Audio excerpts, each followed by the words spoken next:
Hi there! In the last video, we've set up the design of our registration page. In this video, we'll create our login page and set up the logic required. Now, let's open up PowerShell and type in ng generate component login.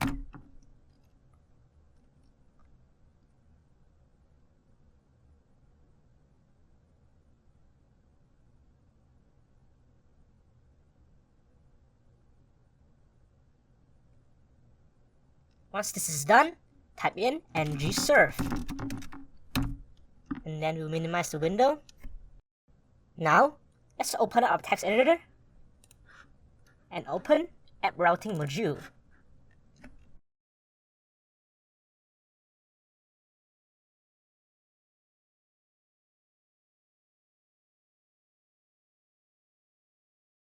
Here, we've imported our login component and declare it as a route.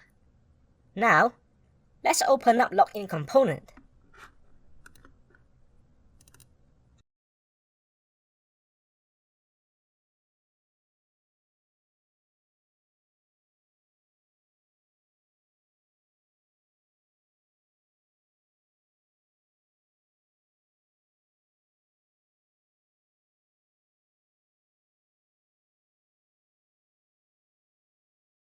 Here, we've imported the router, data service, and REST API service, and instantiated them inside the constructor.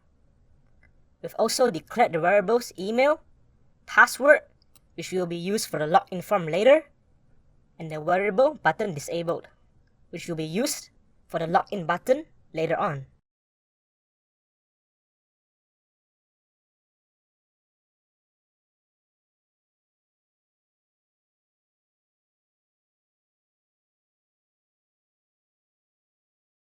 Here, our validation method is created.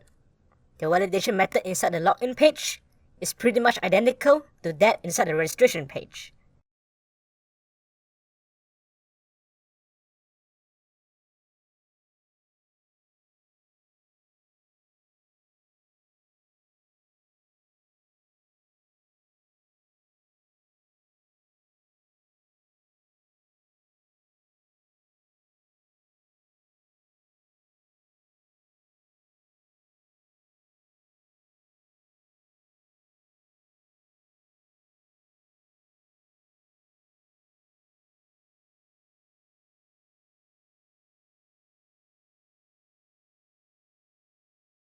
Now, our login method has been created. When the function is run, our login button will be disabled. And then, it will validate our form data. If validation is successful, the email and password will be attached as a request body and posted to the link over here. And then, we will wait for a response from the server, and it will be assigned to the variable data. Then, we will check if success on data is true. If success is true, the user will be logged in and he will be redirected to the home page. Otherwise, the error message from the server will be displayed. If an error occurs, the error message will be disabled. Once this is finished, the button will be enabled again. Now, let's open up our REST API service.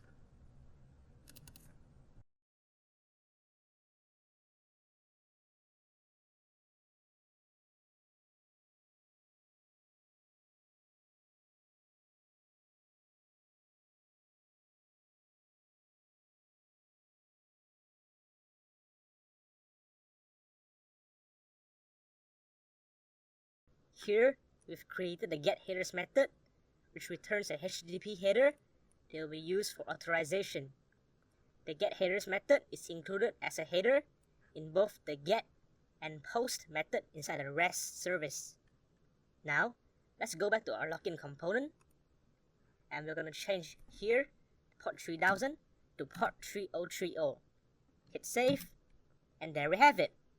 In this video, we've set up the logic required for our login component. In the next video, we'll set up the design layout for our login component.